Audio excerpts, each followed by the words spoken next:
Are you ready for rapid fire? Woo, baby. I didn't know if we'd ever get here. We had some good questions. Like, it started out so light. And I was like, I don't know if we're going to get anything good here. And then questions all of a really sudden, started coming. A lot of different kind of questions. That's why I said some of them I think I'll save for rapid fire. By the way, Ryan and I were talking yesterday about Notre Dame hasn't played a regular season game in Texas in 8 years since that Texas game. They've played a couple playoff games there. Someone posted in the YouTube comments, SMU is joining the ACC. So Notre Dame will at least have some more opportunities to get down there to Texas. With what regularity, I guess, is TBD. But yeah, they should be, making a trip to SMU at least every few years, depending on how things go. And speaking of SMU, I try to do my best to indoctrinate my kid with like knowledge of sports history, right? And so one of the things we do when we go on road trips is we download documentaries or movies or whatever. We did the Pony Excess 30 for 30 because he had no idea about the death penalty and all of these different things. Yeah. And he was riveted to that whole thing, man. Like he knows all about the Pony Excess now. So yeah, that'll be interesting to see. Very cool. Yeah. Very cool. I wonder if they would try to play that like in Arlington at the bigger stadium. Oh, I think they might. Yeah, that's a good call. Opportunity, like when Notre Dame comes down there, like sell some serious tickets for that game. Yeah. We're in the middle of the OJ series on Netflix. Oh. Like he had no idea OJ was like a good running back. Good one too. He had no idea because of course kids his age, all they know of is OJ the train wreck. Stuff that I know. The murder trial was when I was a freshman in high school. Man. So, I barely knew that he was a really good running back, to be perfectly honest with you. Sure. And so he had no clue. And he was like, he's riveted to that too. He's like, wow, he was really good. It's like, yeah, dude, he was a really good football player. Won a Heisman. First guy to run for 2,000 yards of a season. Right. And the Hertz commercials and like all of the different, like the branding of OJ was different than anything they'd ever done before. Yep. And so, good stuff. Okay, Vince. So let's bring it back to Notre Dame. Not including passing yards. Which Notre Dame offensive player will get to 1,000 yards rushing or receiving? Not combined yards, rushing or receiving for Notre Dame this season.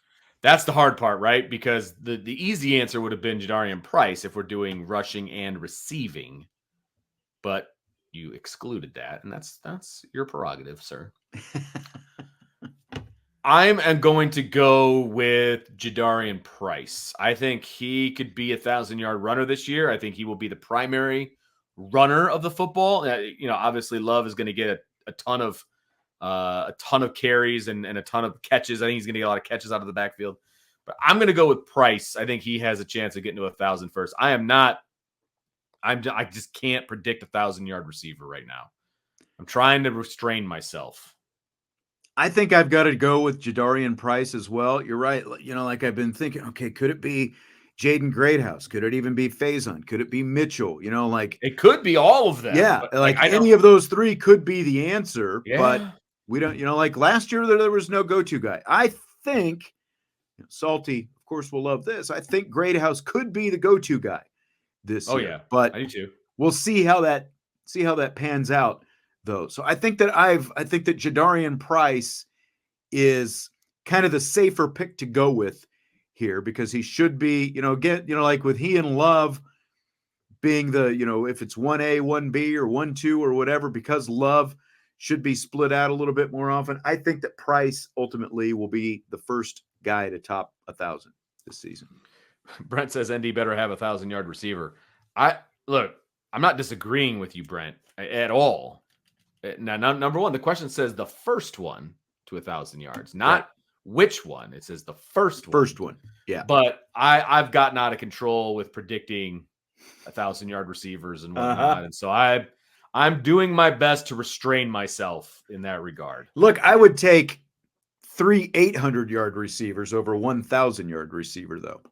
Absolutely, and that DK said, "What if there's 4 wide receivers that have 800 yards?" You're doing great if that's the case.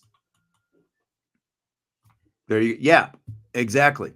exactly. I would, 4 might be pushing it a little bit because It's a then you're lot. talking about 3,200 yards with 4 guys right there That's combined. no tight But ends, most likely, because I yeah, don't see a tight end having that. But yeah, yeah, exactly. So we had the Tom Brady roast last week. My question: is there a Notre Dame football figure, past or present, who you would like to see roasted? I was trying to think of like some controversial people that would be fun to roast, right? Some people that might have been in the news for the wrong reasons, but ultimately was a good football player, that kind of thing. And so I came up with 2 people. And DK, he said player, not coach. No, I think I said. Did you? I think you said player. Let me Did you see. say Let me just? let me see what I said Oh, specifically. A Notre Dame football figure. oh, well then it's Kelly, hands down. That'd be the number 1, no question. But I'm throwing him out because I felt like I need to think outside the box a little bit more. I've got 2. Tommy Rees, because his Notre Dame career, quote unquote, spans such a long period. You could get him as a player, you could get him as a coach, you could get him in a lot of different ways. The other one for me would be Jimmy Clausen. Interesting. You could roast Okay, the crap out of Jimmy Clausen with his that's true. limo and his state rings and the College Football Hall of Fame stuff. I think you could have a lot of fun with Jimmy. I don't disagree with that. That's a good one.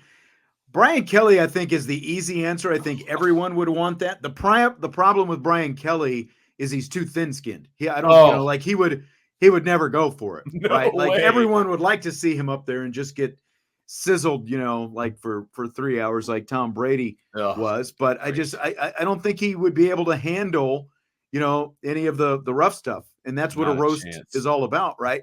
There, like I was trying to think, like the Reese thing, I think that makes sense. Jimmy Clausen, I didn't think about that. Like I feel like Jeff Samardzija could be a good one because, like, you talk about a guy who would go with it, and just like that Oh, whole he would, Samardzija yeah. era back there, and like, especially you get some former players up there You can get doing the baseball, roasting. you can get Yeah, football. that's right. And there's Yeah. like a lot of guys who know a lot of things that I think could be fun if you had Jeff Samardzija up That's a there, good one. you know. That's But a I good think one.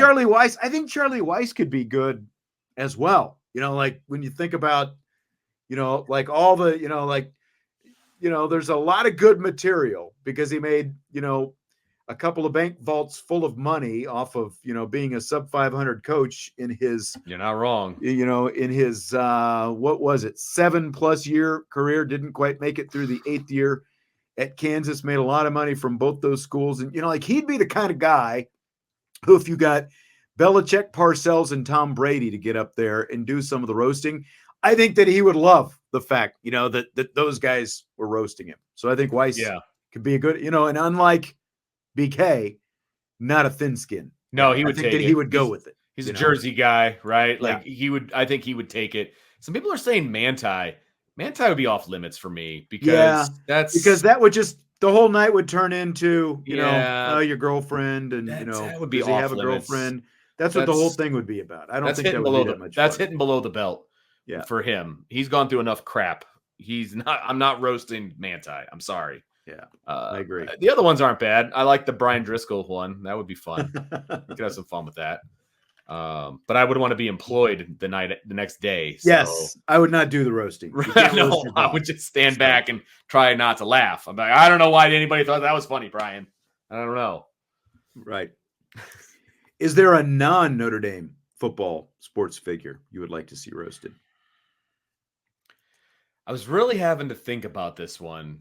Do you have one? Because I really didn't come up with a good one. Because there's a First lot of ones, out first there. ones that came to mind, like I feel like either of the Kelces would, feel like Yeah, obvious picks, like that's fair. like how hard would it be? Like they would have fun with it, I They think. would. And obviously, They would. with Travis, you've got, like the Taylor Swift stuff and all that different kind of thing. But, and then like with Jason, it's just like, either one of them have got the kind of personality, it feels like, that they would, kind of They go with the take it. flow. Yeah, they would take it. Aaron Rodgers is another one, Ooh, that's a good one. but I'm not sure he could handle it You know, because like no, he's got way too thin a skin. yeah, it's like he wants, he tries to, like make himself out like, he's actually the one, No, who can take it. But obviously everything that no. he says that he can't take any, of that kind of stuff. Tyler says Jerry Jones. I don't think Jerry Jones would do it because, let's just say, there's like a paternity suit that's been filed against him. There's like a lot of that kind of stuff over the last few years, so Oh, I boy. feel like that would, start coming up with Jerry, but I wouldn't be mad about it if you did it. But I just feel, and then like Rodgers has got a lot of celebrity ex-girlfriends and stuff like that. So That's true. I don't feel like it would be fun to see him up there getting roasted, but I don't think he's the kind of guy who would agree to it. I tend to agree with you on that one. Yeah.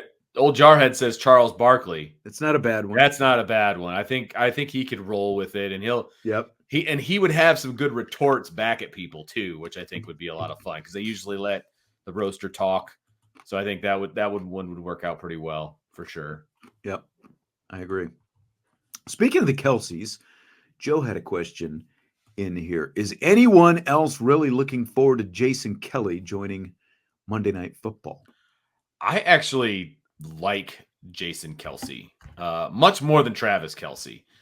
I just think Jason is very salt of the earth. Sometimes he goes overboard with it, with the shirt off and the crazy antics and everything. But people love that. Like, I feel like people identify with him. And I also there was a documentary. It's easier to identify with him who has a Sure. quote unquote, normal life normal wife, Yeah. civilian wife, whatever, as opposed Yeah. to like how can you identify with Travis Kelce when he's Right. going out with one of the most famous women in the world? Right. Like, I mean, he's literally arm candy because she's so much more popular than he is. Right. But there's a documentary out there about Jason Kelce that followed him his whole season, I think 2 years ago. And it's pretty good. It's really good. It's on Prime, I think. Is that where it is? It's so. really good. I really enjoyed watching it, and you kind of get to know him and his family a little bit better. And it made me more of a fan of him specifically. And so I am looking forward to it. I think he's going to do a good job. I think that Monday Night Countdown has been pretty listless for a while, and I think he's going to bring a lot of personality to that show. There you so go.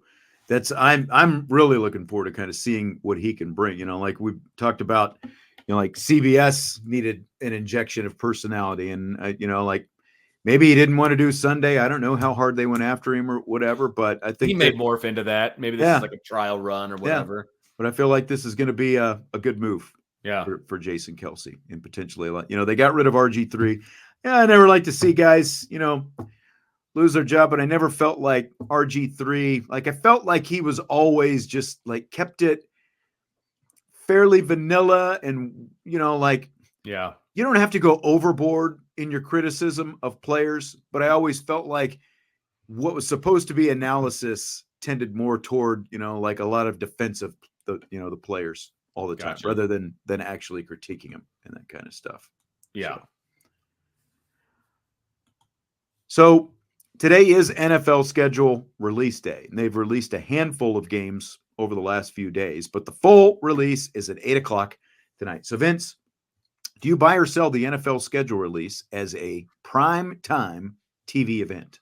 I feel like you're setting me up for this one, but it's a huge. I mean, I am kind of leading you with the way that I worded it, I guess. But it's a huge sell for me. I will not be watching. I don't care. I don't feel. I mean, I realize the NFL is big business, as clearly shown at the draft with all the people that were there, which was nutty. I can't imagine going and standing in that mosh pit of people to watch the draft. But the NFL is very popular. And so they're going to televise pretty much whatever they can when it comes to the NFL in prime time because they know it's going to get ratings. I just don't find it to be interesting in the slightest. So it's a huge sell for me. Yeah, it's a sell for me too. How you hear like, well, this meeting should be an email or this call should be a text, Exactly. That kind of stuff. That's how I feel with the schedule release. Don't get me wrong, it's important to the fans. There is still some excitement that comes with it, but the TV networks need it. Like you have to know where the games are going to be to sell your tickets and all that different kind of stuff. But like, it's like this TV show should be a tweet or an IG post or, Yes. like whatever it happens to be. It's more social media than it is an actual TV show to me. Like when they did the was it the Chargers last year, and they did like the schedule release, and it was like they were trying to name the logo. You remember that from last year? Like they went on people on the street. That's what a schedule release should be, not a primetime TV situation. Like colleges, for example, like the MAC, they put out their 24 schedule a few months ago, I think, and they all just had their own, Twitter release. Some people did videos. Some people did just a picture of it, whatever. They all had themes. Do that. It doesn't have to be a whole TV show. We have to sit through everybody's schedule to get to the one you care about. I mean, they've been doing the slow release over the last few days. Yeah, that's the other thing too. Like just I don't know, whetting our appetite. I get, to me, there's just no need to sit there after 8:00 watching this on TV when I can do my Breaking Bad rewatch. So saying it's coming up tonight. Fill in the blank. It's blank that the NFL has given NBC an extra game to televise on December 21st, opposite of the college football playoffs first round doubleheader. It's bull blank is what it is. That's how I feel about that. Why does the NFL have to go up against college football? College football is going to lose to the NFL because that is just what it is, okay? But why are you doing that? I've also got an issue with the fact that was an NFL game on Friday night. Like, stop it. Stop with these. You're messing with the way the world has always been, in my opinion. Yeah. Don't put the NFL on Fridays because of high school football, okay? That's how high schools make their money, is people coming and sitting in seats at games. And if there's the NFL game on, they're not going to come because they're going to want to watch the NFL game. Same situation here. Don't put it up against the college game. You're trying, you've got the college people trying to grow this playoff, right? And now you're going to put it up against the NFL game? Like, come on, man. Like, you're setting them up for failure. And that's also the same day. It's like there's going to be, that's the day Fox announced a couple of days ago that UConn USC women's basketball is going to be, I think, that night as well, out in stores. And it's like, you're putting all this up against the college football playoff. Like, what sense does any of this? And it's just the NFL swinging their junk around, just reminding everybody who's the big boy on the block. Like, you can't just let, the first year of the college football playoff, it's like they can't concede any turf, like, come on. You've got let us watch the college. And as of yet, I haven't seen them announce, that game to know exactly what it's going to be. So it'll be interesting to see what that ends up being. But, we're going to see Christmas Day football, and Christmas is on a Wednesday this year. But I mean, to some extent that whatever this NFL game ends up being, unless it's just a complete stinker, that it's going to get some eyeballs and it's going to take away from it, because the NFL had 93 of the top 100 TV shows last year. That's all you got to say. And look, there's going to be the viewership of some of the first round college football games wasn't going to be amazing to begin with. And now you're putting them up against an NFL game. Like, that's not cool, man. I don't like it in any way, shape, or form. I just don't, and I don't understand it. It's just totally unnecessary is what it is. Why? Because, there should be, look, the NFL needs college football, right? Like, that's where they draft their players from. Yeah, absolutely. Every year, like there should be just, it's like that kind of like whatever imaginary truce or whatever. It's like, okay, have your playoff games. You've got that Saturday. We've got Sunday. We're all fine. We can do this together. Kumbaya. But that's not the way Roger Goodell wants it. So we already have to watch the national championship game on a Monday night because of the NFL. Yeah. Right? I mean, that's what it is, because they're in the playoffs. It's because of the NFL that we have to do this. Stop infringing on all the college games, man. I don't like it at all. Fill in the blank. There will be 2 NFL games on Christmas Day. this year. Again, that's going to be on a Wednesday. Chiefs, Steelers, Ravens, Texans, 1 o'clock and 4:30 respectively. It's blank. They'll be televised on Netflix. Well, I think the vast majority of people have Netflix. I'm going to have to, even I've broken down and paid for Netflix, right? So if I'm willing to do it, then anybody should be willing to pay for Netflix.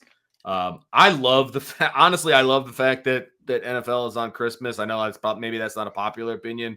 I do too. Because I hate watching the NBA, and that's all that was ever on Christmas in the past. Like, I would much rather have a couple football games to watch in the middle of the afternoon. 1,000%. Because look, we're doing Christmas morning and doing all the Christmas crap, right? But it's all done by like 9 a.m. Okay. We have family over and we do all the things, but it's just like Thanksgiving. So throw it on, man. Have the NFL games on in the background, man, all day. I love it. I love it. I do too.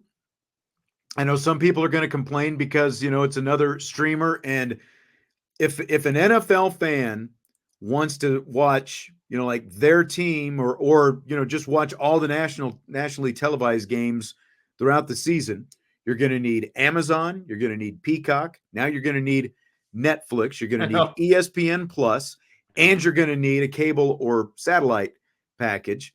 And that doesn't even take into account, like if you get the Sunday ticket package from YouTube. Crazy. So to get all of those different things, it could cost you more than $500, to get it all. It is going to be, like you, I love the fact that there's going to be NFL on Christmas. This Netflix thing just kind of came out of the blue over the last couple of games. I'm going to be curious to see what they do. Like, I can't see Netflix hiring, and doing like the whole production like Amazon does for 2 games, because those are the only games they're going to get, or just the 2 games on Christmas Day. So like, I would think that they're going to outsource it, like NFL Network does their own in-house productions for, like the international games and stuff like that. So I'll be curious to see like who's actually doing those games on Netflix. Cause like I said, I can't see them actually producing and hiring, the talent to do those games and all that kind of stuff.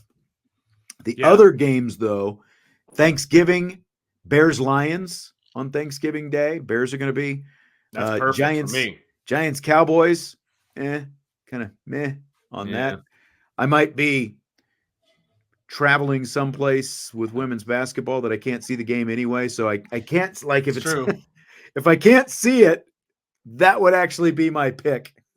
Cowboys, Giants. I'm just, all right, whatever. Dolphins, Packers is going to be the late night Thanksgiving game. Then on Black Friday on Amazon, Raiders, Chiefs. Kind of a fun matchup there. I missed the Black Friday game last year because I was driving down to Ball State. Speaking of women's basketball, and that's right. I forgot about that. I forgot they Christmas played Ball State. Got those games as well. But the NFL also released the rest of their international games today. Bears, Jaguars is going to be one of the 3 London games. So the Jags are also going to play the Patriots over there. The Vikings, Jets is the other London game. Scale of 1 to 10. How much do you like your team playing one of these international games? I don't mind, because usually that game starts at 11 o'clock, which at that point I'm ready to watch. 9:30, I'm ready to watch football. I mean, I hate having to wait until 1 o'clock to watch football. I'll be honest with you. I will watch football all day if given the option. And so I'm fine with it. And if it's my team, that's even better.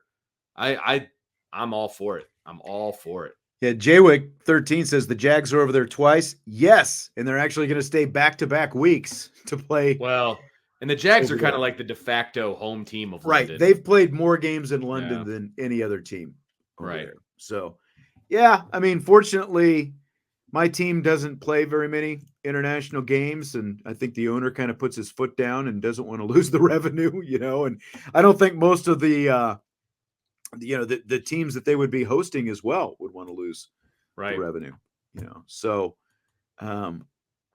but you're right. Like, I don't mind, because most of the time I'm just watching on TV anyway. So it's not like I'm actually going to the game. So it's like a game is game wherever it happens. It's great. Roll out of bed, have some breakfast, watch some NFL football. Okay. Sign me up. So apparently the Bears have, I don't know if the full thing is out, like the Bears or the Titans, because this question came in a little bit ago, but we are ND for Life wants to know about How you feel about the Bears taking on the Titans in week 1? I mean, it's week 1. I mean, I don't know. I have very low expectations for the Bears this year. So, and I don't think the Titans are going to be all that great either. So it could be quite the pillow fight in week 1. So, I don't really have feelings positively or negatively towards it, my man. But, I'm still trying to figure out how I'm going to root for Caleb Williams. That's still something that evades me.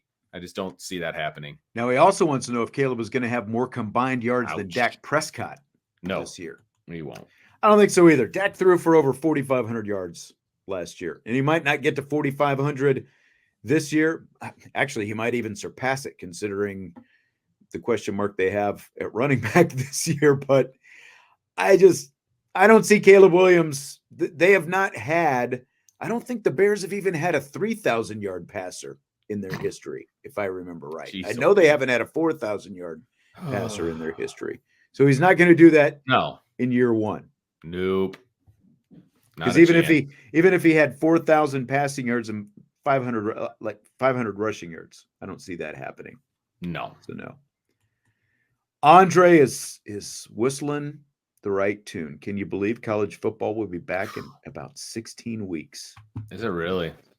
College football in 16 weeks. It's less than that even, isn't it? Because 4 months from now, 16 weeks is 4 months, right? So May, June, July, August, September. Oh, it's way less than 16. Because fall camp is going to open probably the last week of July. So May, June, July, you're about, 13 weeks away from fall camp opening. Yeah, baby. There we go. Yep. So Josh wants to know what you think about Christopher Morel. He says he's not sold. He prefers average and OBP. Would love to see the Cubs trade some prospects for Paredes. They actually used to have Isaac Paredes. He was a South Bend Cub at one time. Top 5 third baseman potential, in his opinion. I'm sure Jesse would have some thoughts. Yes, on this. Jesse's a real Morel fan. He likes Morel. Okay. Yeah. And he told me a couple of weeks ago, he's like, bet on Morel to hit a home run in this game. He's starting to hit the ball hard again. So, of course, I did. Guess what didn't happen? But I think he's hit like 5 or 6 home runs since then. So, he kind of reminds me, we're talking about offensively only, but he kind of reminds me of Javi Baez. He's swinging for the fences. Javi Baez has gone kind of off the deep end as far as striking out and things like that at this point, with the Tigers, but he kind of gives me those vibes, right? And he's an energy guy. He likes to hit home runs, all of those different things. It's Javi Baez. He's like the reincarnation of Javi Baez at the plate. I just hope that he does hit for a little bit more of an average hit. His hit rate goes up a little bit. I would very much like to see that, but it's exciting. Every time he comes to the plate, you really never know what's going to happen, good or bad. And that is fun. I do get that. But it worries me a little bit. It does worry me a little bit. I'm not going to lie. Yeah. JWick 13. I thought 3,000 sounded like a low bar, so it's 4,000. The Bears have never had a 4,000-yard passer because he says, according to what he found, Eric Kramer, Jay Cutler, Mitch Trubisky, Rex Grossman, Jim Harbaugh, and Billy Wade all surpassed 3,000, which makes sense because, like I said, 3,000 in today's NFL that's not is really much. a ridiculously low number. But they have never had a 4,000-yard passer in their franchise history. I knew it was I knew I had heard. Definitely doesn't change my answer. Let's put it that way. Yeah, exactly. Well, that is going to do it for tonight. Don't forget, tomorrow is we in or we out day. And so you go to the new Champions Lounge. We've got a thread up there right now. You can post your we in, we out question. You can only do that on the Champions Lounge. So that's where the questions for tomorrow's show will come from as we answer those. So hit the Champions Lounge. We in, we out. That'll be on tomorrow's show. Looking forward to that. Of course, we've got the Friday Rapid Fire show in a couple of days as well. Vince, enjoyed it as always. Great to see you again after we missed Monday. I know. Together. I know. We all missed Monday. So it's like, hit that like button, thumbs up. Thank you very much. We are ND for life. Hit it and subscribe, rate, review, and all that good stuff. And we will talk to you mañana on IB Nation Sports Talk. Boom.